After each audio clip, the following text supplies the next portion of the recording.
All right, so we're gonna move to the 308. And when you're doing, like, if you're new to reloading, when you're putting your dies and you're setting your dies up, I like setting my decapping pin to where it barely pushes it out.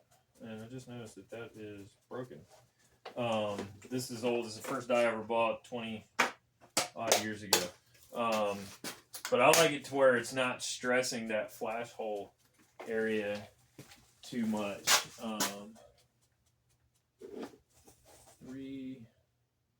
There it is. 308. And my 7 PRC die. We'll put that up there. So, and these RCBS dies are not bad. There's absolutely nothing wrong with them.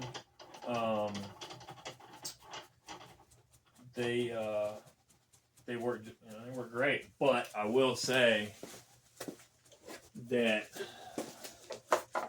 these Forster dies with the micrometer, that is just on a different level. They're so good. It's so easy to set up and change your seat depth and everything. They're just really, really good, but man, they're kind of expensive and kind of better case too. I've got one for my 7 PRC and then a seat die for my 260, which I love 260. Like, it's way better than a 6.5 Creedmoor. And that's not opinion; it's just fact. It's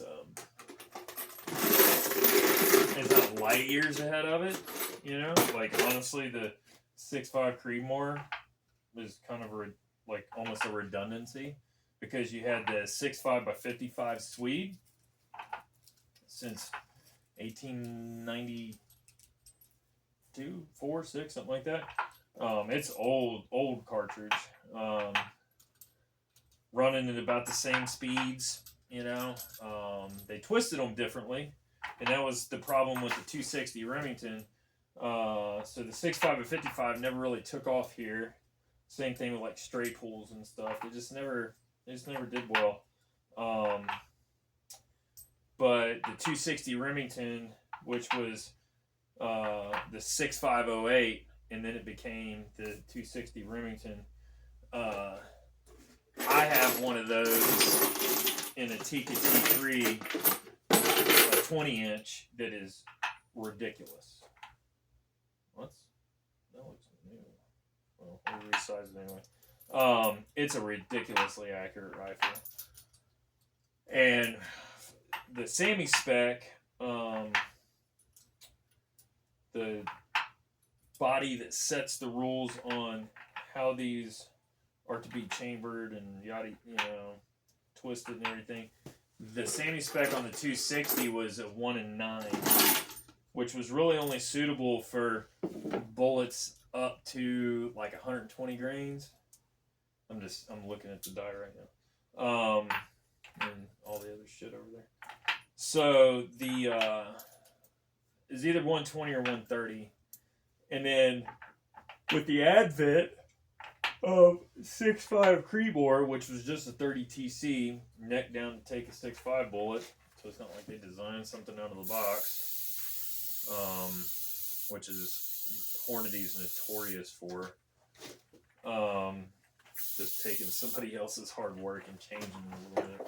But anyway, that's whatever, which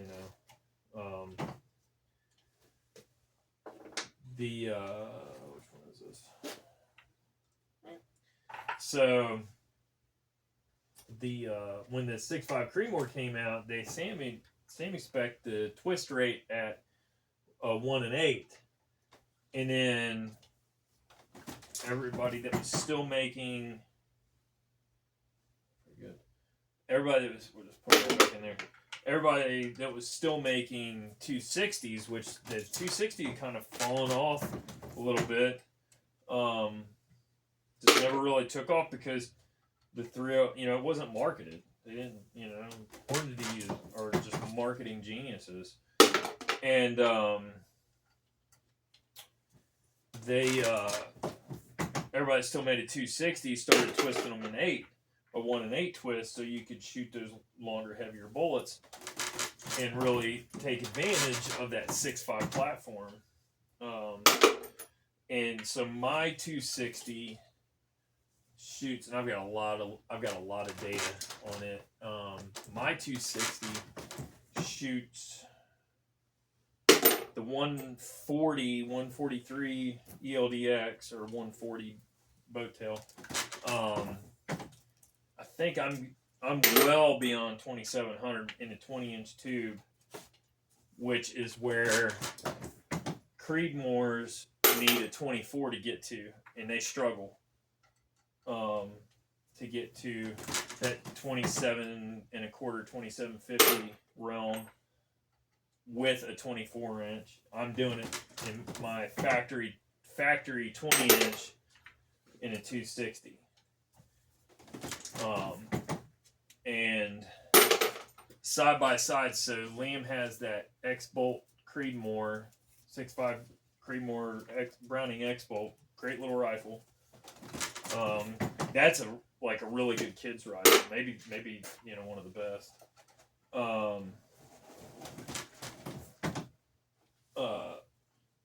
Side by side with the same load, my 20-inch Tikka has like 40-ish feet per second on it. 40 or 50 even. I can't remember what it was. I don't think that Creedmoor's been shot since he shot his deer with it. He can shoot, he can handle a 12 gauge no problem. He's pretty big. He's almost as tall as I am. And he's gonna be a big guy. So what'll probably happen is I want to get a chassis 7 PRC. And a lot of people are hating on the PRC right now. 7 PRC, that is.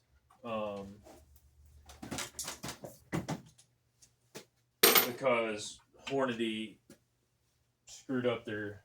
Well, they didn't screw it up. I think it was completely deliberate. But basically, they have on the box. And it was mostly with this precision hunter shit. So stuff on it. So let's see here.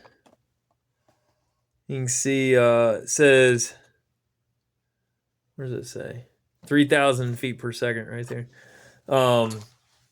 And out of my 22-inch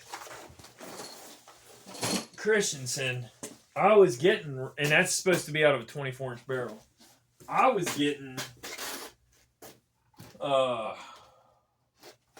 pretty consistently 2950, which is excellent. You can't bitch about that, because it's typically between 30 and 50 feet per second per inch. Depending. 25 to 50, but I found it to be more like 30 to 40. So I was right in that, and it was great, wonderful, yada yada. Well, all of a sudden, everybody's buying these PRCs and they're buying that shit ammo. They're experiencing velocity drops. So they had a baseline up here with that ammo, and then they buy it a month later, 2 months later, 6 months later, whatever the case was, and then all of a sudden they're only getting 28 and a quarter, a full 100 feet per second less, which is massive. In the grand scheme of things, when you're lobbing shit out 800, 900, 1,000 yards, 100 feet per second matters. And if it's advertised as being X and you're getting freaking W, it's that opens people's eyes. So people started slamming the 7 PRC, oh, you can't get that, that claim data point, yada yada. And then it came out Hornady never changed the velocities on their box, because they were likely loading those 175s with reloader 26, And Reloader 26, for whatever reason, like Alliant powder rather, like all Alliant powder, is being allocated to the DoD for whatever reason, because honestly it's super temperature sensitive, and that was the issue that we had initially in Afghanistan. Was the 118LR was loaded with Reloader 15, and we're impacting no issues from going from Fort Benning to, you know, fucking Kandahar and shit, and then you go up and 10,000 feet in elevation, or when it gets cold or whatever, and all of a sudden there's these big issues, and they end up fixing it with loading it with IMR 4064. 42.6 grains of that was my understanding on that load. So the 118LR was being loaded with that. And now they're going backwards, which doesn't make any sense at all. Because I'm not saying reloader powders suck, because they don't, but they're temperature sensitive. And you can't have, the military can be fighting in the fucking desert. Like Afghanistan, you can go from 800 feet above sea level to like 23,000 feet above sea level. Not that you would, or 21,000 or something like that. So you just have too much potential for these massive variances. So you need the most consistent product possible, and the Alliant powders just aren't. But that was the issue with the 7PRC stuff, was they were being loaded with Reloader 26, really good, fast, accurate powder, and then they changed it to something else, lost 100 feet per second, and didn't tell anybody. But the thing is I had 2 occasions out of 60 rounds that, I'm getting 29 and a quarter, 29.50, whatever it was, and impacting, just shooting stupid little groups at 400, and then all of a sudden it would shoot high, and I did a video on it, and it would shoot high by 6 inches. And then I end up getting one cronied, and it was 3140. So it went from 2950 to 3140. Got 200 feet per second, and you just had to take the rifle and whack the bolt on the edge of the table to get the bolt to break loose. And it was a brand new, $2,600 rifle. It's like, if I fuck this up, I'm going to be furious. But yeah, so that was, so that's when I just stopped with Hornady ammo. That shit's been sitting there for a while. And not that I've really shot my PRC. Actually, Todd's got my PRC. He's going to do the load work up for me. He likes it. I think he really, really likes it. And I appreciate it, because it leaves me time and everything to go do other things.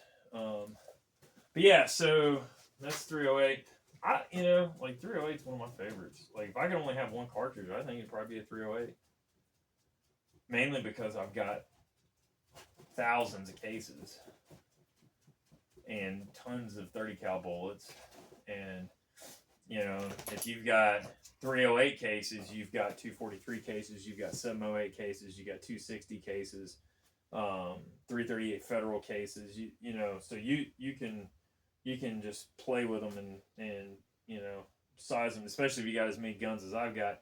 So I can go from, if I want to neck one all the way down to 243, I just run it through 308 to 708 to 260 to 243, and boom, I've got brass. And it's not that stressed, so it's pretty good. I like it in that respect. And with a 308, you get, like, there's barely a nickel's worth of difference between a 308 and a 30-06 if you're at 165 grain bullets and below. When you step above that 165, 168 territory, then that's when you start seeing the jump in velocity, especially like when you get into 180s. Like a 308, like even if you got the same damn rifle, a 308 shooting a 180 cannot compete with 30-06 shooting a 180. But if you take a 308 and a 30-06, both shooting 150s, they're right next to each other. It's only when you get above that 165 general area into that next, like when you get to 175, yeah, you're better off with an 06. They've got 10 grains more powder, yada yada. But I like a 308, and I shoot monos mostly for critters, that especially critters I want to eat. So, they penetrate awesome. No real reason for, I've got a Teakot 6 and a Browning Ot 6. They don't get nearly as much use as this little feller here. And yeah. So I like 308. I think if you're going to have one rifle, a 308 is real difficult to beat, especially a lightweight bolt rifle. And then if you got a gas gun, you can get a gas gun in a 308 too, pretty easily. But you can get a gas gun in a 300 short mag now. But anyway, that's what I got. That's all for the 308s.